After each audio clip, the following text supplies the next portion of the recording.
ଶଙ୍ଖି ବିଲେଇର ସବୁବେଳେ ତାର ଛୋଟ ପୁଅର ଚିନ୍ତା। ସେ ବହୁତ ଚଗଲା, ଯେତେ ବୁଝେଇଲେ ଜମା ବୁଝେନି।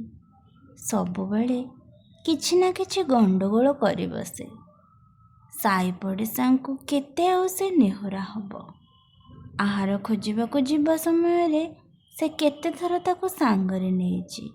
ବାଟରେ ଏମିତି ଦୁଷ୍ଟାମି କଲା ଯେ ସେ ଶିକାର ପାଇବ କ'ଣ, ଶେଷକୁ ଉପାସରେ ରହେ।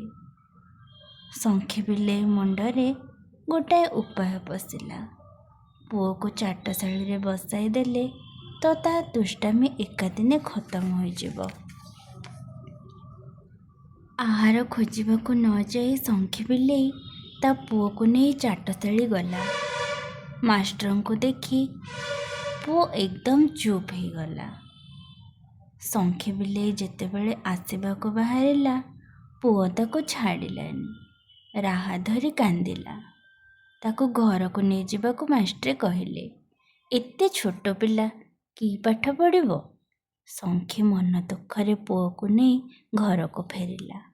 ଦୁଧ ଭାତ ଦେଇ ମାଛ ଭଜା ଖଣ୍ଡେ ଦେଖେଇ କହିଲା, ଧନରେ, ତୁ ଏମିତି ଚଗଲା ହେଲେ ସାଇ ପଡ଼ିଶାରେ ତୋତେ ଖରାପ କହିବେ। ତୋ ସାଙ୍ଗରେ କେହି ପିଲା ଖେଳିବେନି।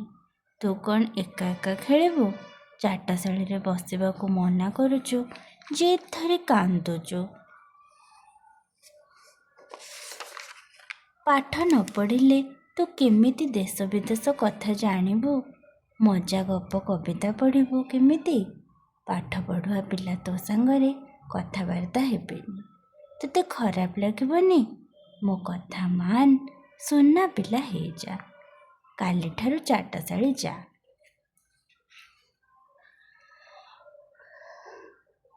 ଛୋଟ ପୁଅଟି ମାଆକୁ ଖୁସି କରିବା ପାଇଁ ମୁଣ୍ଡ ହଲାଇଲା। କହିଲା, ମା, ମୁଁ ଆଉ ଦୁଷ୍ଟ ହେବିନି। ସବୁଦିନ ଚାଟଶାଳୀ ଯିବି। ମନ ଲଗାଇ ପାଠ ପଢ଼ିବି। କାହାକୁ ଆଉ ହଇରାଣ ହରକତ କରିବିନି। ପୁଅ କଥା ଶୁଣି ମା ବହୁତ ଖୁସି। ଆହାର ଖୋଜିବାକୁ ଗଲା। ପୁଅ ଭାବିଲା, ମା ତ ଗଲାଣି, ଯାଉଛି ଏଥର ଟିକେ ବାହାରେ ବୁଲି ଆସିବି। କେହି ଦେଖିଲେ କାଳେ ମାଆଙ୍କୁ କହିଦେବ, ତେଣୁ ସେ ଲୁଚି ଲୁଚି ଚାଲିଗଲା। କିଛି ଦୂର ଗଲା ପରେ ଦେଖିଲା, ଟିକେ ଟିକେ ଚଢ଼େଇ ଛୁଆମାନେ ଗୋଟିଏ ତାଳ ଗଛରେ ବସିଛନ୍ତି। କିଚିରିମିଚିରି ଗୀତ ଗାଉଛନ୍ତି। ବିଲେଇ ଛୁଆକୁ ତାହା ଭଲ ଲାଗିଲାନି। ସେ ତଳେ ଥାଇ ସେମାନଙ୍କୁ ଧମକାଇଲା। ବିଲେଇ ଛୁଆର ଧମକ ଶୁଣି ଚଢ଼େଇ ଛୁଆମାନେ ଉଡ଼ି ପଳାଇଲେ। ବିଲେଇ ଛୁଆ କହିଲା, ଆରେ ଆରେ, ଏଗୁଡ଼ା ସବୁ ଡରୁଆ ଛେରୁଆ। ମୋତେ ଦେଖି ଡରି ଉଡ଼ିଗଲେ। ଆଉ ମୋ ମା କହୁଛି ମୁଁ କାଳେ ଛୋଟ ଛୁଆ। ଏଣିକି ମୁଁ ସବୁଦିନ ଏଠାକୁ ଆସି ଚଢ଼େଇ ଛୁଆଙ୍କୁ ଡରେଇବି। ବହୁତ ମଜା ହେବ। ତାପରେ ଘରକୁ ଗଲା। ମା ଫେରି ନଥାଏ। ବିଲେଇ ଛୁଆ ସୁନା ପିଲାଟି ପରି ଶୋଇଗଲା। ମା ଆସି ତାକୁ ଉଠାଇଲା, ଖାଇବାକୁ ଦେଲା, ଗେଲ କରି କାହାଣୀ ଶୁଣାଇଲା। ମନକୁ ମନ କହି ହେଲା, ମୋ ପୁଅଟା କେଡ଼େ ସୁଧାର ହୋଇଗଲାଣି।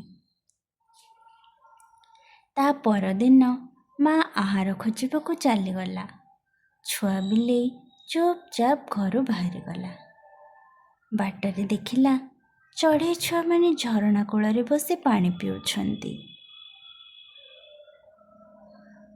ଚଢ଼େଇମାନଙ୍କୁ କାମୁଡ଼ିବ ବୋଲି ସେ ଝରଣା ଆଡ଼କୁ ଜୋରରେ ଧାଇଁଗଲା।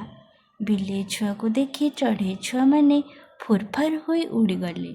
ବିଚରା ବିଲେଇ ଛୁଆ ଝରଣା ପାଣିରେ ପଡ଼ିଗଲା। ସେ ତ ପହଁରା ଶିଖିନି। 2-4 ଢୋକ ପାଣି ପିଇଗଲା। ପ୍ରାଣ ବିକଳରେ ବୁଡ଼ି ଉଠି କୂଳକୁ ଆସିଲା। ସେ ବହୁତ ଡରି ଯାଇଥିଲା। ଚୁପଚାପ ଘରକୁ ଯାଇ ଶୋଇଗଲା। ମା ଆସି ଦେଖେ ତ ତା ପୁଅକୁ ଜ୍ୱର। କ'ଣ ସେ କରିବ? ବିକଳରେ ବୈଦ ପାଖକୁ ଧାଇଁଲା। ବୈଦ ଆସି ପୁଅକୁ ଦେଖିଲେ, ଔଷଧ ଦେଲେ। ମା କହିଲା, ଧନରେ, ବୈଦ କହିଲେ ତୁ କୋଉଠି ପାଣିରେ ବୁଡ଼ିଛୁ? ଏକଥା କ'ଣ ସତ? ବିଲେଇ ଛୁଆ ମାଆକୁ ସବୁ ସତ ସତ କହିଦେଲା।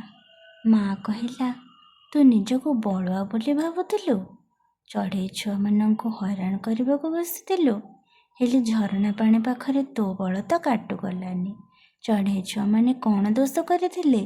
ନିର୍ଦ୍ଦୋଷକୁ ଯିଏ ହଇରାଣ ହରକତ କରେ ନିଜେ ବିପଦରେ ପଡ଼େ, ବୁଝିଲୁ? ବିଲେଇ ଛୁଆର ଆଖି ଛଳ ଛଳ ହେଇ ଆସିଲା। ମାଆକୁ କହିଲା, ହଁ ମୁଁ ସବୁ ବୁଝିଲି, ଆଉ କେବେ ଦୁଷ୍ଟାମି କରିବିନି, ମନ ଦେଇ ପାଠ ପଢ଼ିବି, ଏଣିକି ତୋ କଥା ମାନିବି।